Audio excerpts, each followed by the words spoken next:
It says So broadcast is now live. we are live.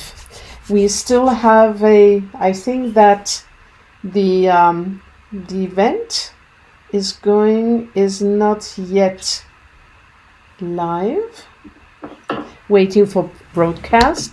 So I think that we can now, let's wait. Yes, now we can go live. Okay, so Awesome. really awesome. So Haysing and I, we met. I mean, we are going to introduce ourselves quickly, but Haysing and I, we have some passionate debate about leadership, how to bring females or women in the corporate environment to help them to live their careers, to find their center. I'm calling that to have a career under their terms.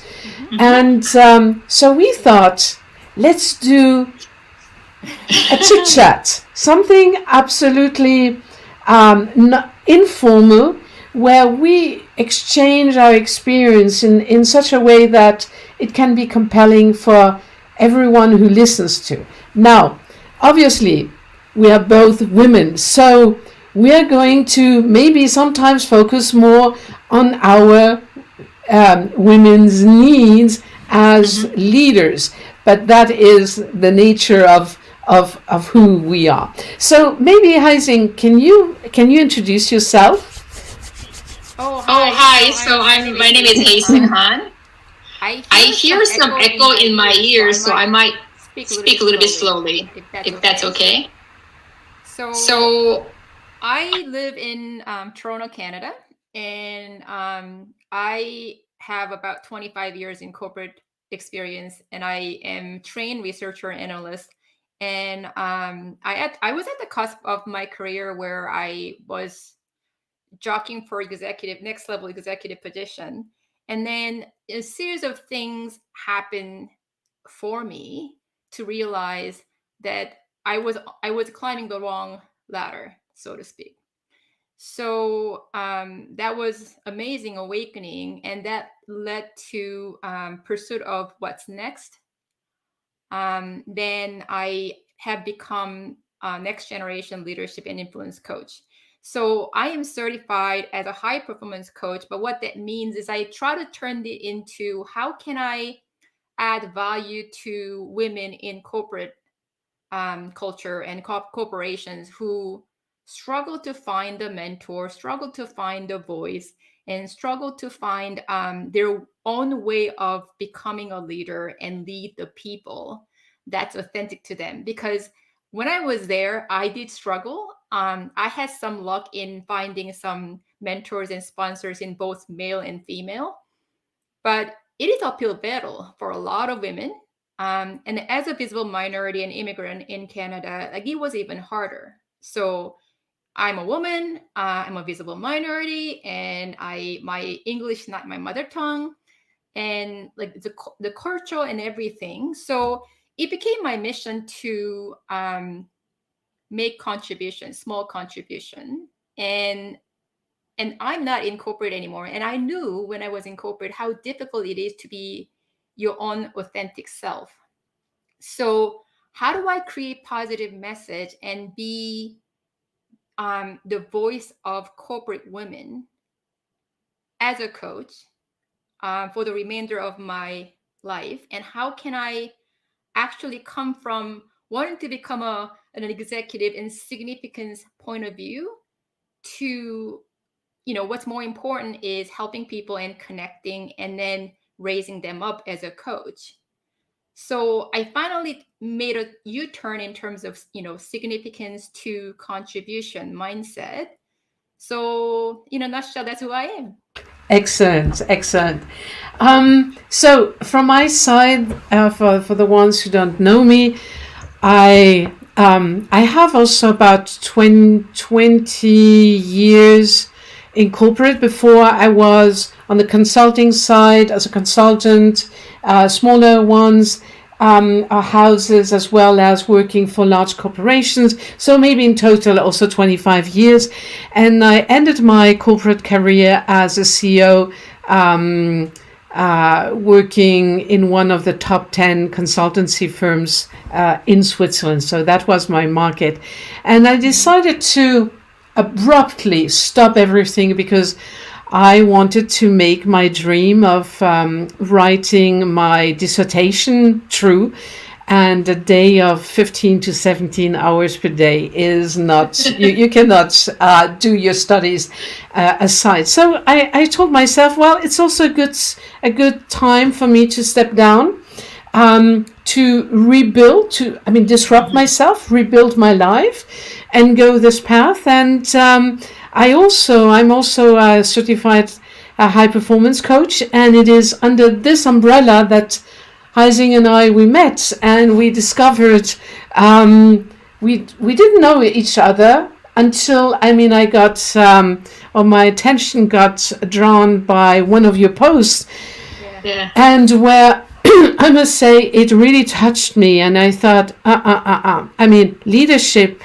There is some consequences when you lead people, when you have the responsibility for them, and it's the way how we've met, and So now about the unintended consequences of leadership. Haysing, do you want to maybe start off?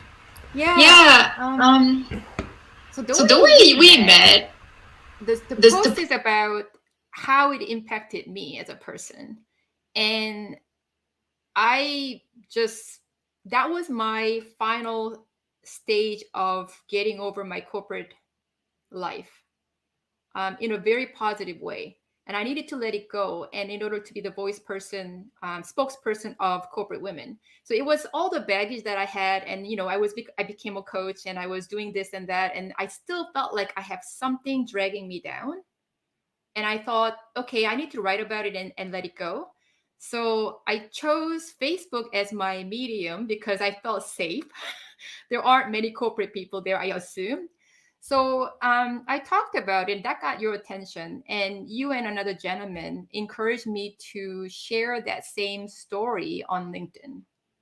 Your audience is on LinkedIn. So what are you doing here? So that's what I did. And it is, I think that when looking at you maybe tell a little bit what happened.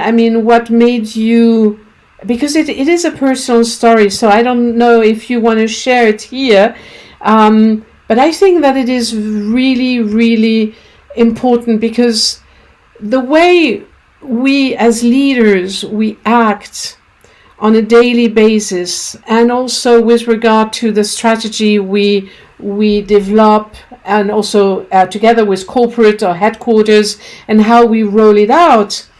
And if we're missing somehow the link to be related, or to have people feeling, that they belong to a strategy, that they are part of it, that they can contribute, you have a lot of consequences which might happen and impact your engagement in general, for the company.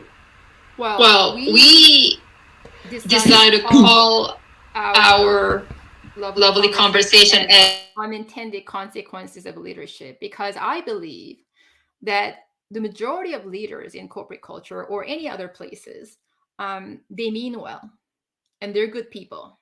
Yes, there's some weird people out there, psychopathic leaders, but that's not the norm. Most people mean well. So when they do things or not do things overtly to lead people, it creates unintended consequences. And in my case, I felt like I symbolize a woman in midlife who tried her best and gave her all. It wasn't just 1 year or 2 years. It's like 20 plus years trying to fit in and trying to be the bigger than you could be alone by being part of one of the most well-known brand, who happened to also have a strong culture. So it's not as if I was in a company that was known in the industry as like, you don't want to go there. Like I was representing one of the best brands and I was proud. And that was a reason why I joined.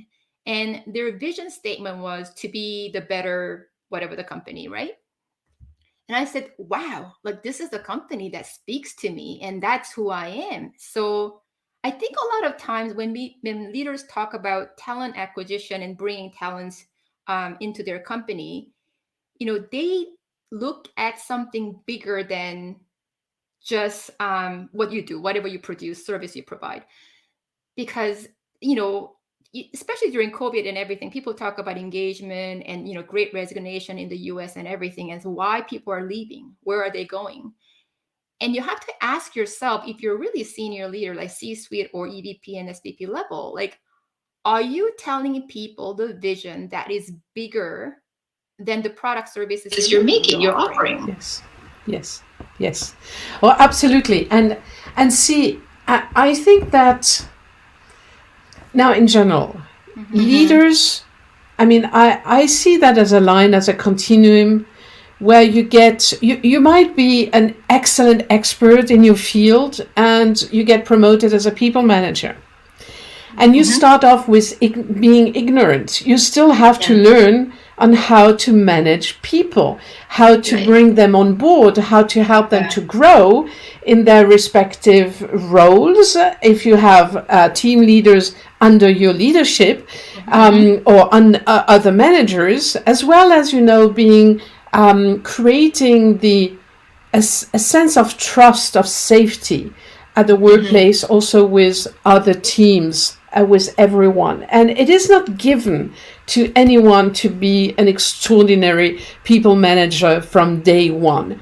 You might be even an agile coach, have been trained in it, and still this is functioning on a day-to-day basis. But what happens if you have to cut costs, if you have to reduce your headcount, then you are being put in a situation which is a new one. And everyone is stressed around you. Everyone tries to protect, or to cut as less as possible costs. And you start to have such an environment where young or people with less experience in leadership might struggle with.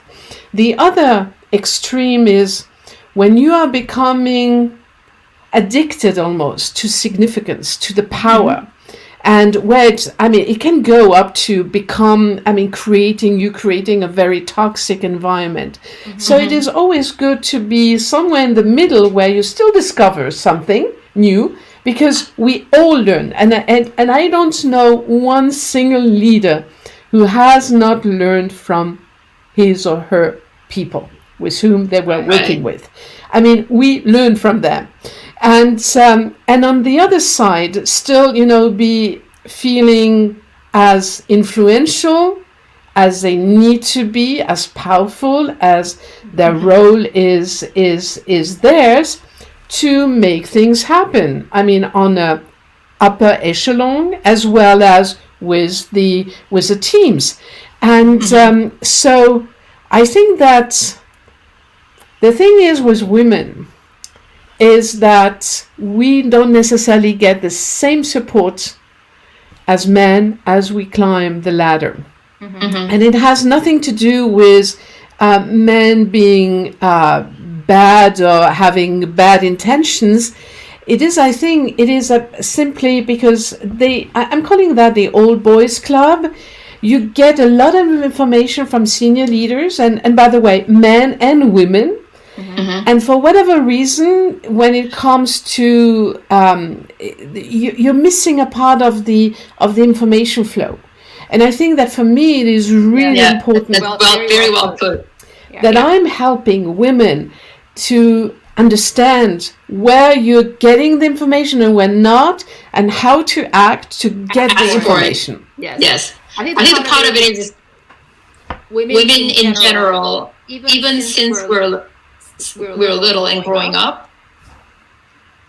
It's just supposed to be a good girl. is good and bad, but it takes a toll on women in general as they pursue their career.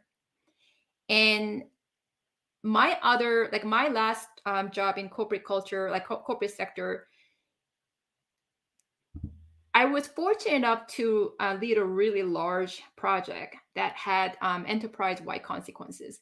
So that's when the time I was exposed to really senior leaders.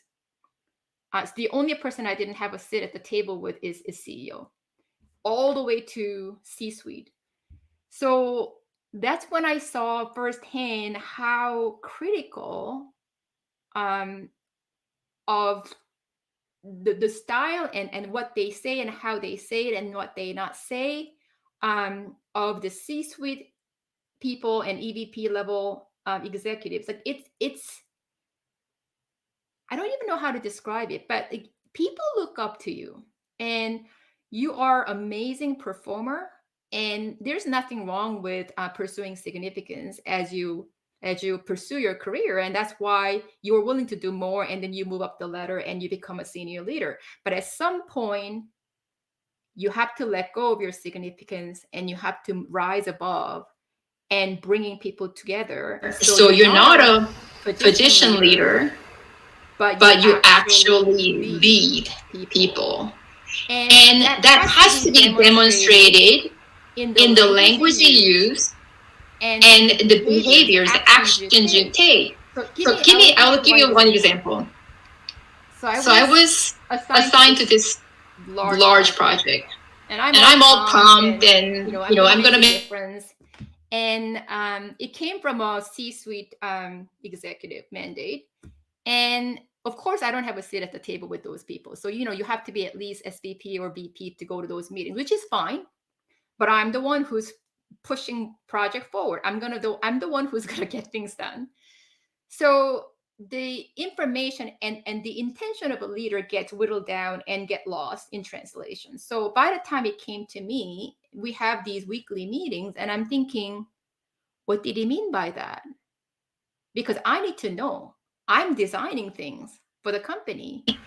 And the vice president I respected a lot, he looked at me.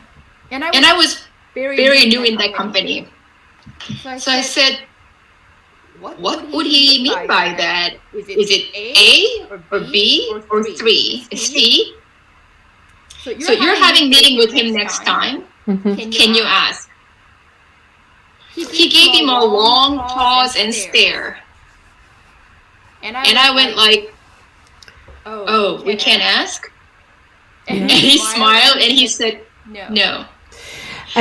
And see, that is the most, this is a perfect example. And thank you for sharing that, because it is true that when you're sitting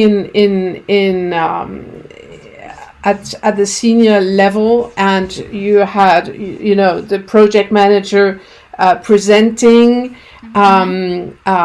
there's the status of the project and also asking for whatever funding or investments or whatever it is, or permission to go forward or in a certain way. The thing is that there is a loose conversation which happens afterwards where, where we mitigate the risks, where we see, where we feel comfortable, where not, and then there's an internal debate on how to move forward. The thing is, it is up to, and this is what we women need to learn. It is about play the political game. And you said it rightly. As a woman, when you grew up, you were educated in a certain way to be obedient, to please people. Get along.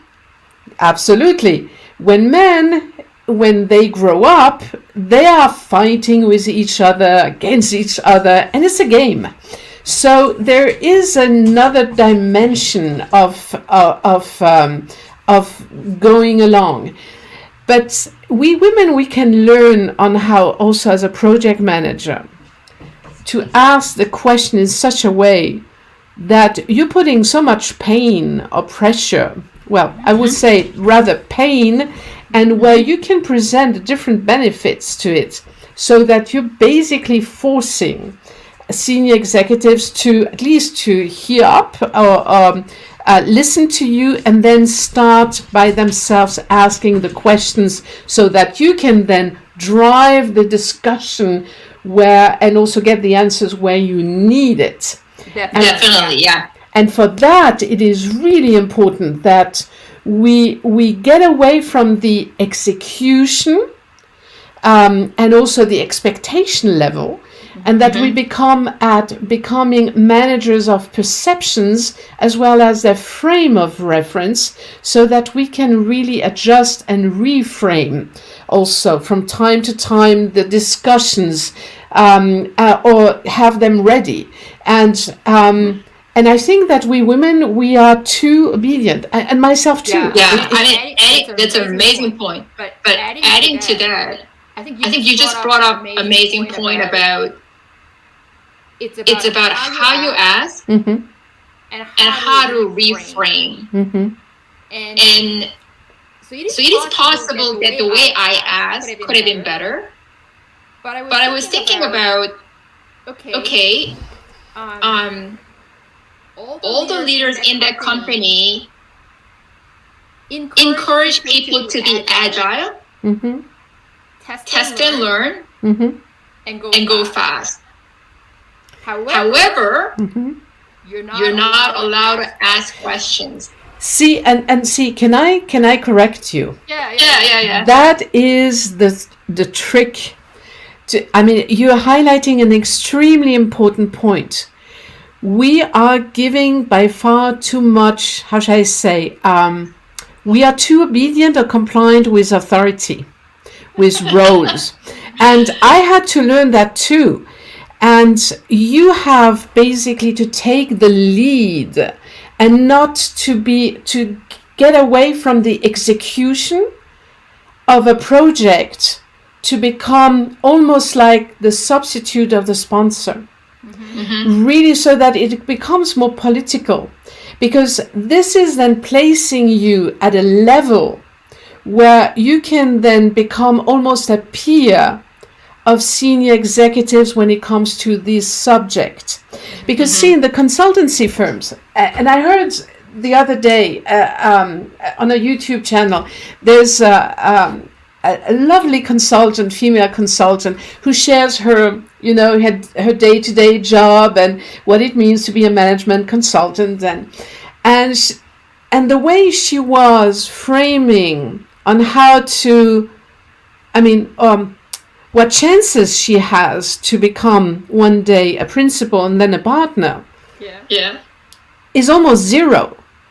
But I mean, if she's waiting until the manager or management partner or her direct boss is allowing her to grow, and here we see again, it is waiting for permission to grow. And we have to disrupt that. There is no other way, because if you don't do that, you remain in the execution. And I'm always saying, and it happened also to me as a leader, 15 to 20 years ago. I was an European leader, and I still got kicked out of the company. Not because I was unsuccessful, on the opposite, but because I had forgotten to play or to prepare the political game, and to have stakeholders who were protecting me or wanting to work with me, or me working for them, above my managers, my direct supervisors. So can I add some? Yeah, sure. So that's another great point. And one of the things that I would like to help women in their late 30s or early to mid 40s, and I deal with these women a lot for my coaching, and the number one thing, their concern is, I don't know how to find a mentor and sponsor. So what that means is, it's a it's a skill set. And And then one of the mindset I'm trying to help them change is when they say, I hate politics. Mm-hmm. And And I'm okay as a manager, senior manager, and director because I don't want to play that political game as an executive. But then I'm thinking, well, hold on a second. Is if if you read read anything about anthropology and the way human beings are, you can call that politics, or you can call it, you can think about it as, how do you connect with people? It's as simple. I mean, it's not that simple, but it is as simple as if we strip everything down, Yes. and you really trust that it is learnable skills. Yes. Yes, it is. It is about connecting with another human being, right? Well, there is a, how shall I say, when you start climbing, at one point in time you do have, let's say 10 potential or 10 talents ringing or fighting to get the next promotion. Mm-hmm. Believe me or not, I mean, men they don't care as a woman if you want to make it or if you're going to make it, yes or no. They're going after their goal, which is to be promoted.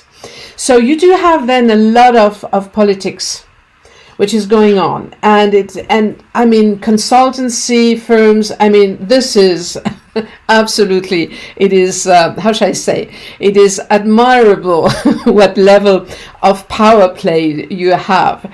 The thing you have to do as a woman is really to be, when you start in your role within a company, don't think about climbing the ladder. No. You need to be, think about not even being the CEO.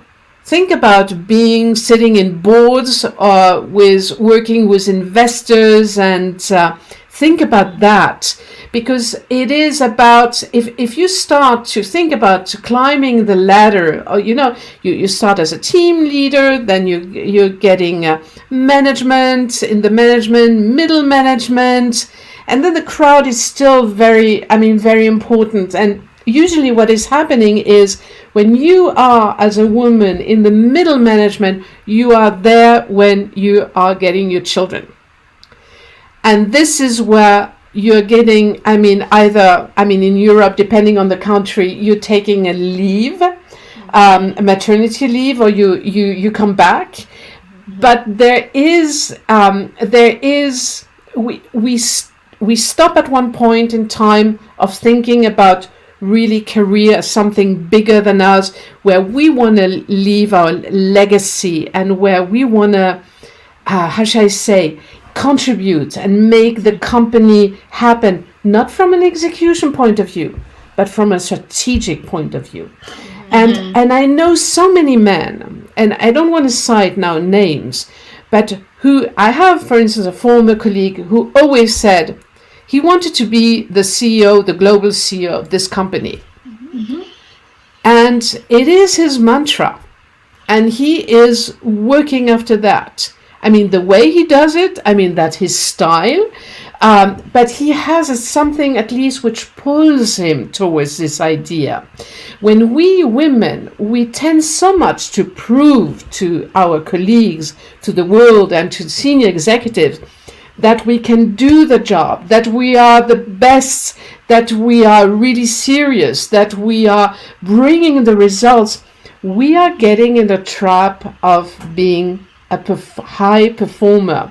Now, not in the high performance coaching where, like, sportsmen and women, where they are how to become better and how to become, the best of the best, and working on them. But here it is staying in our comfort zone. Mm-hmm. And we need to change that. And now, coming back also to your mentorship, I think when you get a mentorship within a corporation, it is always to control you. There might be That's an interesting point. some good. I can tell you. I mean, I benefited from it. I mean, it was. I mean, I was mentored by the person who became then the global CEO. So it was a real pleasure, but it was also to be controlled. Could I stop you for one Sure, second? sure. I I think that's a great point. I want to turn it around Yeah.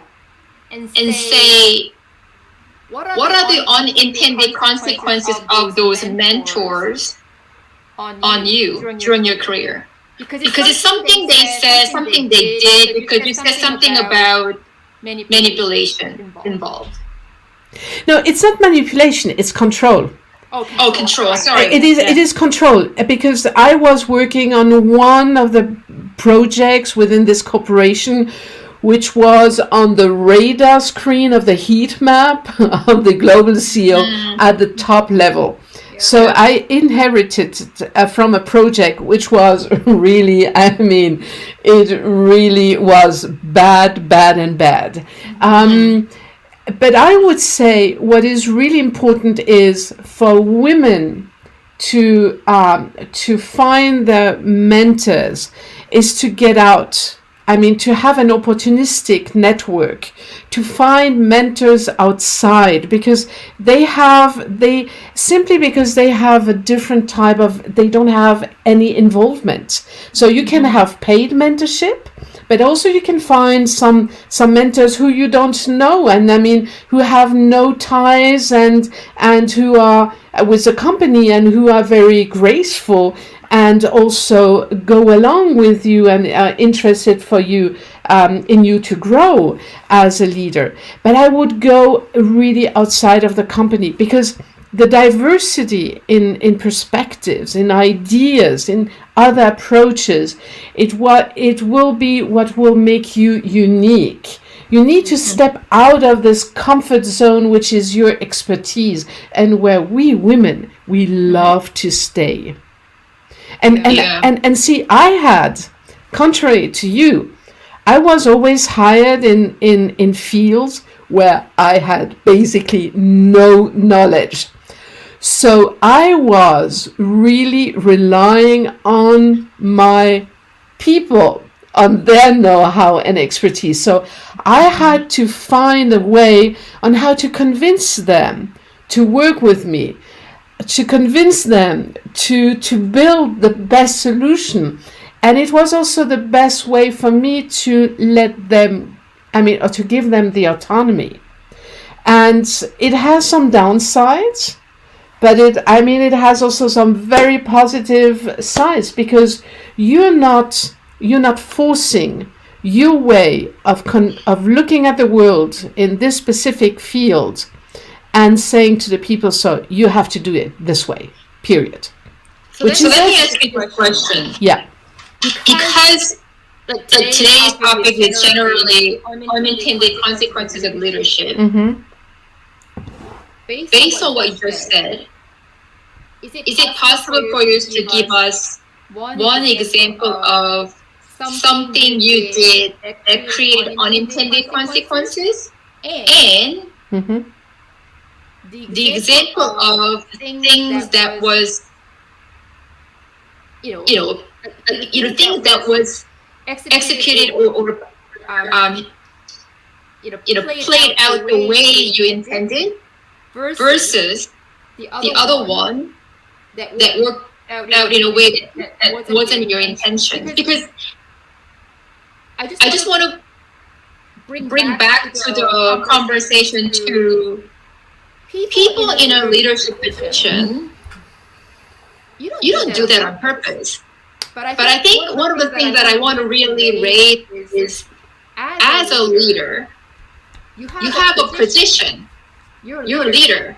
But you may not know how to lead very well, because that's why there are unintended consequences of leadership, right? Well, yes, absolutely. But I think that it is a little bit more complex than that. I mean, when you say, well, basically people usually don't have bad intentions, or leaders or senior leaders. But it depends on also the mandate that you are being handed over by the board. So if the idea is to, let's say, to dismantle the corporation so that it can be sold, by bits and pieces, you will have, that is your mandate, period. So you don't give you don't take, usually these people, they're known in the market, you can see them, and I would recommend everyone to also always look at who is the CEO, the global CEO, what is his or her intention. To really look at if there's still a fit with the mission, the initial mission and purpose of the company. Okay, let me clarify my question a little bit, because what I meant was the people you mentioned, they're leaders by position. I don't call them leaders. So I'm talking about people who have genuinely good intention, right? Want to grow their company. What are the things they did that they didn't really think about, right? Let me give you an example. I think that as a leader, that is my opinion, personal opinion. It's not written in such a way in a management book, but I think that you have to walk the talk. Period. That is the first principle I would that you need as a leader to live and to breathe, because you are you are in charge of, you have the responsibility as a leader of the well-being of the people who are working with you. So now, this is a very feminine energy approach that maybe men don't necessarily have, because they are maybe driven in a different way. So just for that. Okay, so you asked me something which I did, which had unintended consequences. Definitely. I think that you do not necessarily know when you take a decision. For instance, especially when you have to reduce headcounts, or you are going to merge with another company, with another philosophy, with another spirit or mindset. You don't necessarily know exactly how it is going to play out. Yeah. So I would say I have been pretty fortunate there, because maybe of my feminine antennas and scanning and looking, and then I think that this is the strengths of us women in leadership positions. But I had also, I made some mistakes with people. Definitely where I was too much in my strategy, what I had promised to my senior executives at that time, and to roll it out. And this is the reason why I'm saying this continuum from ignorance to, let's say, the quest of significance up to becoming toxic, is that I was at that time still in my naivety and with the best intention of the world. But I knew that I had to push something forward, a strategy forward, so that I could restructure financially the situation of my team. And I did some pretty bad, or took pretty bad, or made actions which I could have done which I would do in a way different, in a different way today, but I didn't have this expertise. So I think that people can always more or less, how do you say that now in English? Forgive you, if they know that you have not done it intentionally, because as long as you have built this personal relationship. And let me say something, because people say often, we are a whole family. No, a company, an employer and an employee is not a family. You can have the best, environment. It can be vibrant, it can be constructive, it can be positive, but it can end from one day to the other. So that is not your family. The relationships on a personal level that you build with the people, with some of them, is another dimension where it is about friendship. But a company is never your family.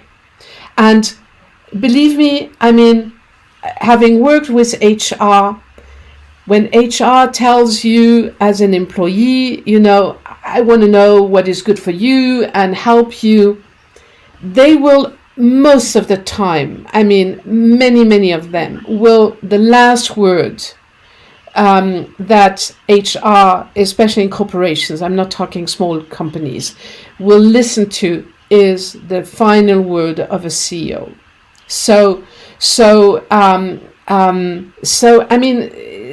Now I'm diverting a little bit here, but I think that this is important. What helped me also as a unintended consequences, for instance, when I carved out a whole department, because we were not, it's not that we were not good, but the headcount or the cost structure of the corporation was weighing too much on the pricing we could offer local companies and also corporations in Switzerland.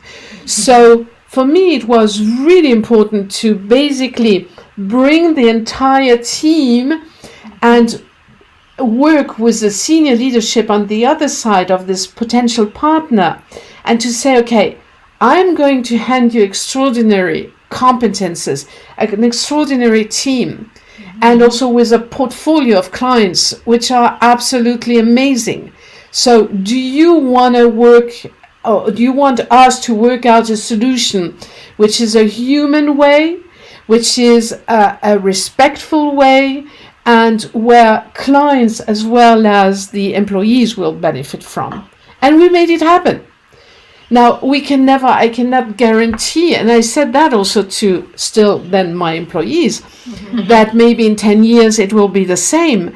But we brought them from an environment which was not necessarily the right one, because of the setting within the corporation. We brought them in a place where it was constructive and fruitful for everyone, and we made it happen.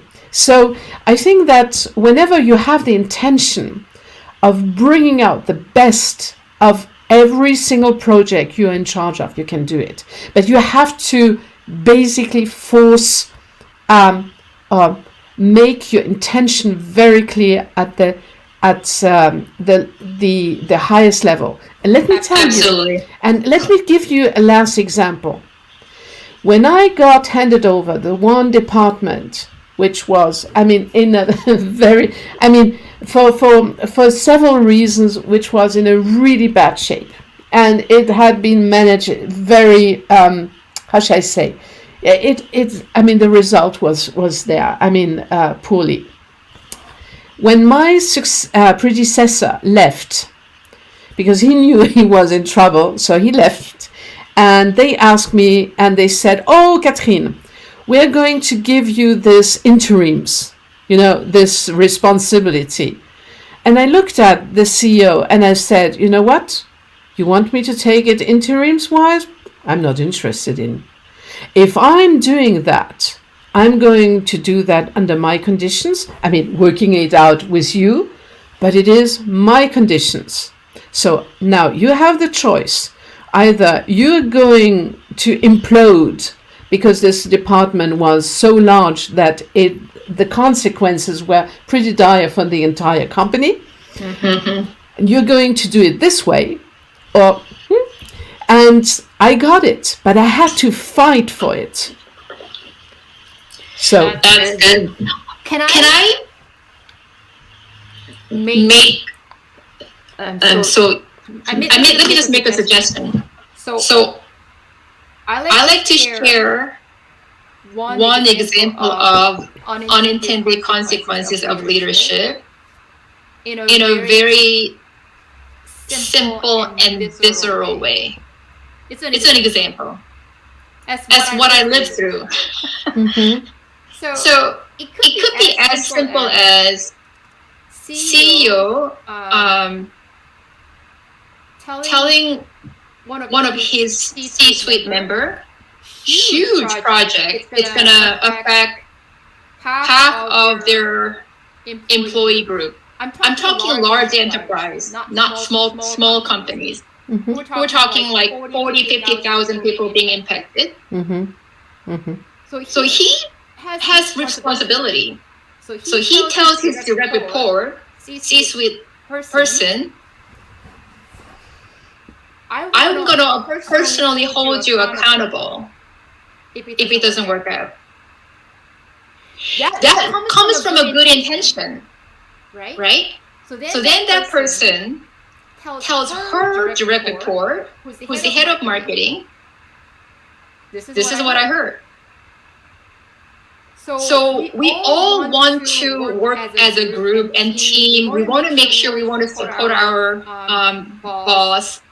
And only, I'm not going to say that word, but and then the head of marketing, CMO, that means she's going to hold me personally accountable.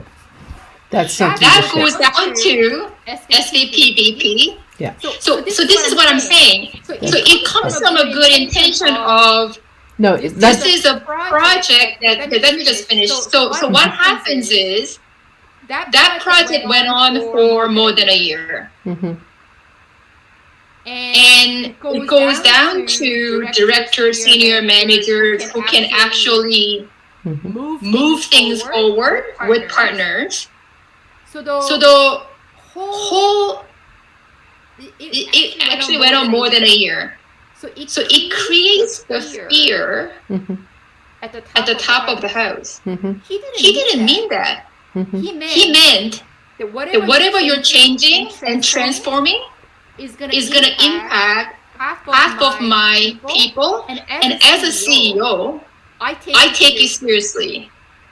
So I wasn't there, so I don't know exactly how it was delivered. But the CEO tells his C-suite, do you see the trickle, how it trickled down? That's what I'm saying. When it talk about unintended consequences, it's like the whole project, there were lots of people involved in carrying things forward because it's affecting 5 business lines, enterprise. You are putting people through fear for 2 years, and people are working on average 12, 13, 14 hours a day, including weekends, because it's that important. I don't think that's what he meant. He meant take it seriously. So the message becomes we have to execute flawlessly. Yes. So I'm all about growth mindset. So yes, we don't have a lot of major hiccups. And we recover because it's a large project. But when people have a mantra that says flawless execution, it goes all the way down to people, and it creates fear of culture, the culture of fear. And your example is, and I must say, I'm. That happens everywhere. Yeah, but I think that this is, if you are sitting in senior positions, you know exactly what your role is and what your responsibility is. So I would say, I don't know if it was so unintentional. It was not the most smart and elegant and human way of framing the mandate to do it. This is the first thing. And the second one, in such large and complex projects, which are also globally, being extended, have a global reach, you will always have, shit. Shit happens all the time. But you're going to recover. And these types of projects are wonderful platform to build a new culture, to build a new spirit. And so I must say, I mean, clearly for me, I mean, your CEO at that time, he really missed his or her mark. I don't know who it. I mean, if it is a woman or a man, but I mean, it is not. That is not leadership for me. That is not leadership, because you're not driving with a vision. You're not driving and creating a new sense of purpose. People need to know where the vision is so that you can unleash the creativity, the potential of people. That is the most relevant things. And you allow also people then to blossom, to grow, and to reach new levels, which they could not do if these types of projects wouldn't happen. So I think we just had two. You might have a different perspective, but from my perspective, I learned and walk away with two things today. Because the one thing that really stuck in my head when you said, the job of a leader is to make sure that your intention, the good intention, the project intention is clearly expressed. Mm-hmm. Mm-hmm. So that is, you cannot be ambiguous. You cannot assume that your people will just get it, right? So there's no ambiguity. It's got to be clearly expressed. The other thing I brought up is, even if it's clearly expressed, if it's not delivered properly, it's going to generate all these negative emotions. Mm-hmm. And then you're not really leading your people. That is very well framed, and we need to be conscious of time. I would add to that, another point is, even if you do it with a good intention and you achieve everything, what the 2 points you have cited, it can still happen that your people, the people who are affected by whatever decision is going to happen, that they react negatively. And that is something that you as a leader, you have to respect. If you let people go, they don't necessarily will stay your friends. And I had once even a bounty. So the only thing that I thought, I was thinking, what can I do? Well, I went and sat down. I mean, I worked for 3-4 days in the midst of this bounty. And at least, they knew, because I thought, I have no other choice anyway. Either I run away and the project is killed, or I'm also listening and giving them the ability to express their anger, their frustration, and at least it calmed it down. But I had, so that is also something in leadership positions. Whatever decision you're taking, you are not necessarily making all the time friends. People can understand that from a general point of view, from a conceptual point of view, but it is we are affecting human lives. Right. So this is very well put. We are affecting human lives. And you know what? I would like, to continue this this format because it was a great discussion. So let's see. How people will connect or resonate, or how what we said will resonate with them. Just continue to ask us questions. And we will continue that format and adapt it also so that it is beneficial for you, and so that you can take something with you. Yeah, I would love to get some feedback and suggestions in terms of what we can talk about. Absolutely. On your behalf. Absolutely. And so we plan to do it again in 2 weeks' time. So in 2 weeks, again on the Friday, and we'll see again. Yeah, so what a lovely way to end the week on Friday. Right. And I really appreciate the discussion. Oh, thank you so much, Haysing. It was, you made me There were some points where I thought, oh, she is right. She is right to hit us, I mean, leaders, because, I mean, we are also only, and I think that Jacob Morgan is working a lot on the vulnerability of leaders. And I think that being vulnerable or allowing ourselves to be vulnerable as leaders is something which is tremendously important. But as a woman, be even more strategic and be more so that you can achieve your dreams and what is important to you. So thank you so much. And I love the discussion. Thank you so much. Thank you.